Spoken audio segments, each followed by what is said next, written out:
Rakyat Perak tahu tak, baru-baru ini Menteri Besar UMNO Datuk Seri Sa'rani Mohamad kata semua dun dapat peruntukan yang sama, iaitu sebanyak RM300,000. Nampak macam baik kan? Kaedah pengagihan itu kita bagi sama. Cuma pengurusnya saja yang berbeza. Menteri Besar juga tambah lagi bahawa tiada peruntukan khas untuk pembangkang.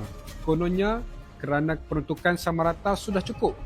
Tapi sebenarnya peruntukan kawasan pembangkang ini dikawal oleh pegawai khas yang dilantik oleh MB sendiri. Siapa pegawai yang dilantik ni? Kebanyakan mereka yang ditolak oleh rakyat dan kalah pada PRU 16 hari itu. Kalau adun kerajaan nak mohon duit untuk projek kecil pun, dia boleh terus mohon.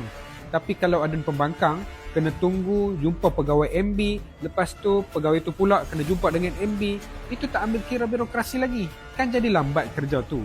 Ini jelas satu agenda untuk sekat gerakan pembangkang supaya tak boleh buat banyak kerja untuk rakyat. Anda bayangkan, di Perak ada 26 kerusi pembangkang.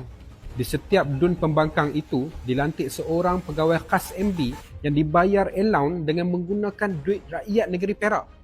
Lebih 3 juta setahun dibazirkan untuk membayar pegawai khas MB ini. Sedangkan di kawasan itu dah ada adun yang dipilih oleh rakyat. Puak pegawai MB ini dahlah bukan pilihan rakyat. Dahlah tak pergi bersidang untuk bincang masalah rakyat, tapi diberi kuasa untuk uruskan peruntukan projek rakyat. Macam inilah pentadbiran UMNO Perak. Konon nak bagi sama rata tapi double standard. Biar pembangkang susah untuk bantu kawasan mereka. Nanti kita claim saja. Rakyat Perak, jangan terus diam. Kongsi video ini supaya lebih ramai sedar apa yang berlaku. Jangan lupa follow kami untuk lebih banyak pendedahan dan maklumat sebenar tentang politik yang mereka tak nak anda tahu.